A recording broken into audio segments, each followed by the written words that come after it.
Se o nome coronavírus não for familiar para você, com certeza essa imagem aqui é. Pessoas na Ásia utilizando máscaras cirúrgicas no dia a dia. Por que será que isso acontece? Você vai descobrir daqui a pouco. Coronavírus é um vírus pertencente à família Coronaviridae e o seu nome vem justamente da coroa solar, que é aquela estrutura circular do Sol saindo os raios do Sol.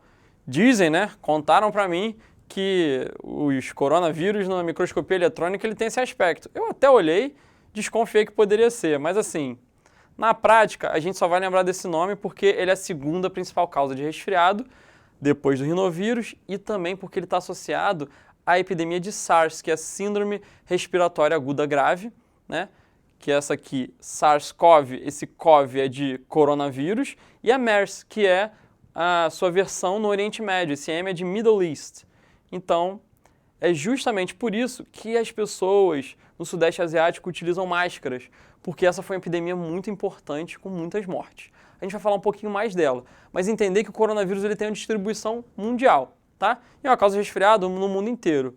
A SARS é diferente, a gente vai falar dela um pouquinho mais agora. Ela começou na China, em 2002, no formato de uma pandemia. E esse vírus, ele causava nos pacientes pneumonias graves que levavam a óbito, tá? Então começou a ser muito assustador. Do nada o paciente começa com um quadro respiratório e vai a óbito, sem você saber o que era, não respondia antibiótico, até que descobriram que era o coronavírus. Ele se deu de uma maneira hipercontagiosa, um caso índice poderia infectar até 100 pessoas em alguns casos, e justamente foi por meio do controle da Organização Mundial de Saúde que a gente conseguiu reduzir os casos e até acabar com a epidemia. Hoje em dia, desde 2003, ou seja, a epidemia começou em 2002, desde 2003, poucos casos foram relatados depois disso. Então foram medidas de implementação de higiene, prevenção de transmissão e quarentena dos casos, feitas pela Organização Mundial de Saúde, em parceria com os governos locais no Sudeste Asiático, porque espalhou para o Sudeste Asiático inteiro, que fizeram que a gente controlasse essa epidemia. O MERS, a gente não vai falar muito aqui, mas é justamente o coronavírus que causou uma epidemia similar no Oriente Médio. O importante vocês entenderem é a estrutura desse vírus. Então, como eu comentei, olha só, é muita forçação de barra falar que isso aqui parece o Sol? Então, ó, aqui parece o halo do Sol, com os raios do Sol saindo, por isso é coronavírus. Ele tem um tamanho entre 80 e 160 nanômetros, é um vírus envelopado, de RNA positivo. Ele tem glicoproteínas de membrana, que são importantes para sua fisiopatologia, e a proteína E1, ela é transmembrana e compõe a matriz, ela é transmembrana e compõe a matriz, e a E2, ela faz parte da adesão, da fusão e da neutralização de anticorpos, tá? E a fisiopatologia vai ser a partir da invasão do epitélio da nasofaringe com o vírus, e depois disso ele vai gerar degeneração de cílios. Eu estou passando uns fatos aqui, mas ela não é tão entendida assim pela literatura, tá? Não tem tanto dado quanto a gente gostaria. A partir dessa degeneração dos cílios, a morte dos cílios, vai ter produção de citocinas inflamatórias, né? A resposta imune do indivíduo. Isso vai gerar edema e secreção e sintomas de resfriado. É muito parecido com o rinovírus. E o SARS, que é diferente. A patogênese do SARS é muito menos conhecida, porque é uma infecção muito mais rara, do que um resfriado, por exemplo, mas ele também entra pelo trato respiratório e aí ele infecta o pulmão. No pulmão ele dá um aspecto histopatológico de membrana hialina e faz um infiltrado intersticial. E ele se espalha para o resto, né, se dissemina para o resto do corpo, podendo causar diarreia, pancitopenia, ou seja, linfopenia, leucopenia, plaquetopenia, anemia. Ele vai se concentrar no sangue, você pode isolar vírus no sangue, nas fezes, nos rins, na urina, em várias secreções, então assim, ele se espalha para o corpo inteiro, tá? E aqui é um aspecto de microscopia eletrônica também do vírus.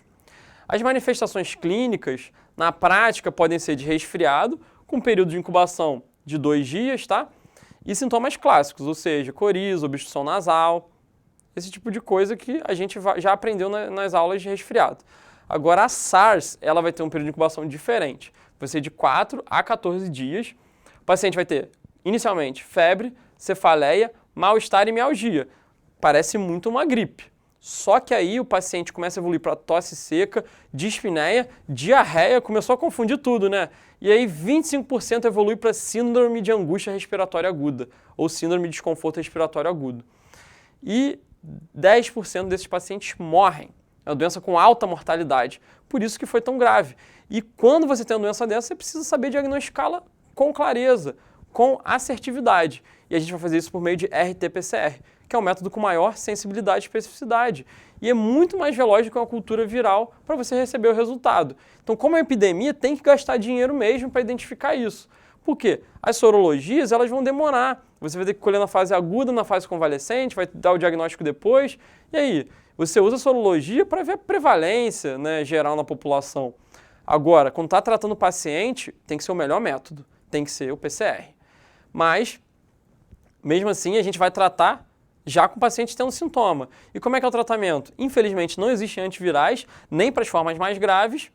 A gente não tem vacina também, mas a gente tem o quê? O bom e velho suporte. A gente tem a terapia intensiva, a gente tem a ventilação mecânica, a gente tem métodos para aqueles pacientes que são graves. E para os pacientes que são leves, prescrição de sintomáticos.